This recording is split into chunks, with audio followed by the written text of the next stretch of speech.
ना कर दी तो एक इदारा सामने उभरने लगा आपका। अब आप उसमें मीम में निकालें कि साहब 2 साल हो गए, ये नहीं हुआ, वो नहीं हुआ, एक टाइम प्रोसेस लगता है। और दूसरा बड़ा इंपॉर्टेंट इदारा आपका प्रेस का है, मीडिया का, जो हर चीज़ हाईलाइट कर रहा है। आपका सवाल सियासी पार्टियों का, सियासी पार्टी भी इसी मुआशरे की तख्लीक है, हम इसी मुआशरे में रहते, कहते हैं ना एक ही देख के दाने हैं सब। तो जब आप एक ही देख में तो आपकी उनकी खुशबू आप में रस बस जाती है। अब कहने का मकसद ये है कि जब वो ये देखते हैं तो ये हर चीज़ को अपनी मिल्कियत समझते हैं। जब मुल्क पे राज करते हैं उसको भी मिल्कियत समझते हैं, जैसा कि कभी हम इस कुर्सी से उतरेंगे नहीं। पॉलिटिकल पार्टी के जो सरबराह हैं वो भी इसको अपनी मिल्कियत समझते हैं। बाप, बाप के बाद बेटा, बेटे के बाद बेटा, भाई, भाई के बाद छोटा भाई, छोटे भाई के बाद भतीजे तैयार हो रहे हैं। समझे आप? जुल्फ़िकार अली भुट्टो साहब थे, एक ज़बरदस्त लीडर, और शायद ऐसा लीडर पाकिस्तान ना देखे। उस लीडर की शहादत हुई, उनके बाद उनकी बेटी, जो कि मैं कहता हूँ कि एक जायज़ एयर बन के सामने आई, और उनके अंदर वो काबिलियत भी थी। जुल्फ़िकार अली भुट्टो ने उनको ट्रेन भी किया हुआ था, तालीम भी दी हुई थी। उनके बाद उनके शौहर सरबराह हुए, अब माशाल्लाह वो बेटे की तैयारी हो रही है आने की। तो कहने का मकसद ये, तो ये पॉलिटिकल पार्टीज डेमोक्रेटिकली तो नहीं चल रही, ये तो डायनेस्टी, बिल्कुल डायनेस्टी है। और डायनेस्टी आप किसको कहते हैं? अमेरिका में डायनेस्टी का बड़ा पावर है, लेकिन वहाँ भी ऐसा पावर नहीं है जैसे यहाँ है। कैनेडीज, बुश हुए हैं, लेकिन फॉर शॉर्ट। अच्छा, ये सिर्फ पीपल्स पार्टी का ही तो अलमिया नहीं है, ये तो मुस्लिम लीग में भी आप तो मैंने तो जब कहा ना कि भाई, छोटा भाई, भतीजा, तो मेरा इशारा मुस्लिम लीग की था। और बाप बेटा बेटा था तो वो नेशनल अवामी पार्टी, जो आजकल क्या कहते हैं, ANP है, उसका था। अच्छा, अब तहरीक इंसाफ ये क्या कर रही है? क्योंकि कुछ लोग ये कहते हैं कि अभी इसकी स्ट्रेंथ बहुत छोटी है। लाहौर में शायद मेंबर साजी शुरू की थी, लेकिन वहाँ पे जो वोट टर्न आउट आ गया, उसके मुतालिक भी लोग सवाल करते हैं। हमने तो ये देखा है कि आपकी पार्टी भी वन मैन शो पे चल रही है, क्योंकि शाम में जो मीडिया के हम मुख्तलिफ चैनल्स को देखते हैं तो उसमें इमरान खान साहब भी बैठे अपनी पार्टी का मौक़िफ़ भी बयान करते हैं और उसको डिफेंड भी करते हैं और अपना ज़ाहिर सियासत का पॉइंट ऑफ व्यू भी देते हैं। मेरे ख्याल है आप तहरीक इंसाफ के तीसरे आदमी हैं, इमरान खान के अलावा आप दूसरे आदमी हैं जिसको कि ये मीडिया की जीनत या स्क्रीन की जीनत बनाया जा रहा है। Secretary general doctor Arif Alvi साहब अक्सर तशरीफ़ लाते रहते हैं, एक आप आए सीनियर वाइस प्रेसिडेंट, या फिर हम इमरान खान को देखते हैं। तो आपकी पार्टी में भी पर्सनैलिटी कल्ट तो है, मतलब आप कहते हैं कि हम मिडिल क्लास की पार्टी हैं, हम ये सारे बुतों को गिराएंगे, तो आप तो खुद एक बुत तख्लीक नहीं कर रहे। देखिए, अगर एक इंसान में सलाहियत है किसी चीज़ को डिलीवर करने की, उसको आप डब्बे में बंद कर दें कि अगर हम तुम्हें बाहर निकाल के लाएंगे तो तुम पे ये इल्ज़ाम लगाया जाएगा कि बुत परस्ती हो रही है, तो ये भी नाइंसाफ़ी होगी। मेरे ख्याल में अगर आपके पास लीडरशिप है और first year, second year, third year leadership उभर के सामने आ रही है, ये तो बहुत अच्छी बात है। वही तो फर्स्ट, सेकंड, थर्ड और फोर्थ ईयर की बात कर रहा हूँ। वो ईयर तो हमें कहीं नजर ही नहीं आ रहा था इंसाफ में। देखिए, माओ ज़ेतुंग ने जब मुहिम शुरू की थी तो वो अकेला आदमी था और वो एक इदारा बन गया। तो जब आइडिया कोई होता है वो किसी सिंगल इंसान को लेके लीड करना पड़ता है। कायदे आज़म थे, उन्होंने सिंगल हैंडेडली लीड किया। एक ग्रुप, 10 आदमियों का ग्रुप साथ मिलकर नहीं किसी फोकल पॉइंट पे चल सकता, क्योंकि हर इंसान का एक अलग डायमेंशंस, डायनामिक्स उसकी अलग होती है। समझ रहा हूँ, लीडरशिप एक होती है। लीडरशिप एक है ना। चर्चिल सेकंड वर्ल्ड वॉर में हमने देख लिया, बरतानवी कौम ने चर्चिल को अपना उस लीडरशिप का ये काम है। ठीक है, लेकिन दूसरे भी तो डिलीवरेंस करते हैं। उस लीडरशिप का ये काम है कि अपनी पॉलिटिकल पार्टी के अंदर अपने विंग्स को, जो फिंगर्स होती हैं उसकी, उसको स्ट्रेंथन करे, ताकि ग्रिप जो है वो सबका हो पार्टी के से के अंदर, उसकी इकोनॉमिक से में, उसकी मैनिफेस्टो के अंदर सबका कुछ ना कुछ इनपुट होना चाहिए। और तहरीक इंसाफ एक छोटी पार्टी है, एक नई पार्टी है। हमने इक्तिदार की सियासत नहीं की, बिलीव मी। जो इलेक्शंस में क्यों आ रहे हैं, मैं बता रहा हूँ आपको।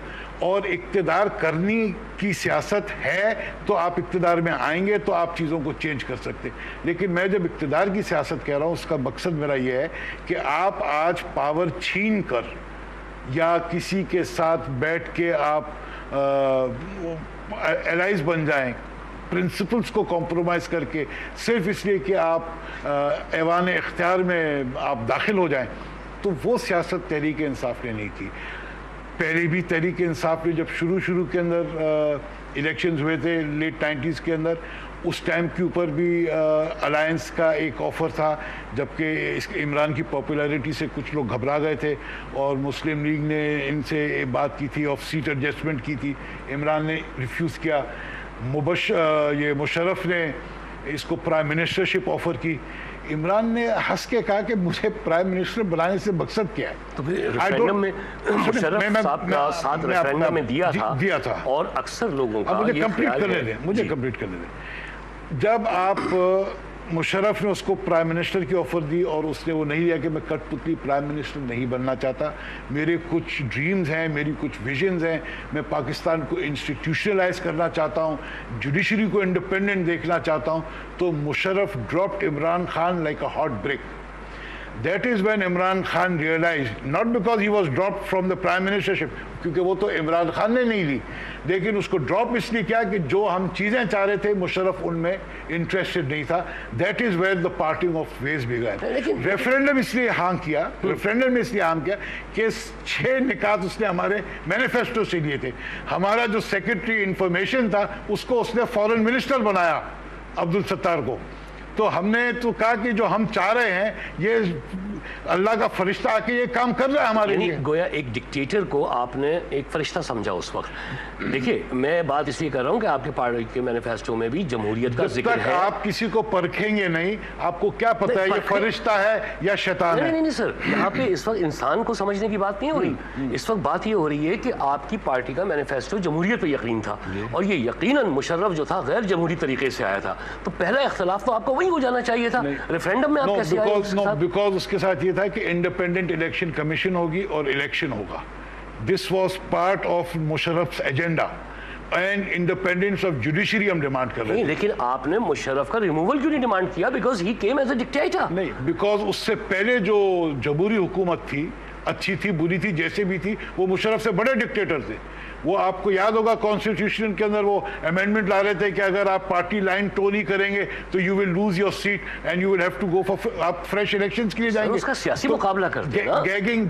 गैगिंग ऑर्डर लेके आए वो कि जनाब आप जो है इस किस्म की फ्लोर क्रॉसिंग अगर हो गई तो आप अपनी सीट खो बैठेंगे। मैं मानता हूं। तो मुझे आप ये बताइए कि ये जमहूरियत का कौन सा अंदाज था? मगर मुझे ये बताइए आप कि इसका मुकाबला आप जमहूरी तरीके से ही कर सकते थे ना, या फिर आप ये करेंगे कि एक यूनिफॉर्म वाले को लाके बिठा के ये कहेंगे कि साहब मुझे इससे निजात दिलाइए, उसके बाद फिर हम देखेंगे क्या सूरत हाल है।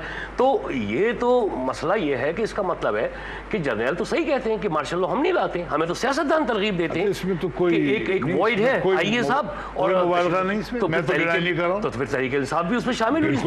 बिल्कुल शामिल है। You accept that? I accept. Imran Khan has apologized to the nation for doing that. Not me. No, he just apologized for favoring Musharraf in referendums.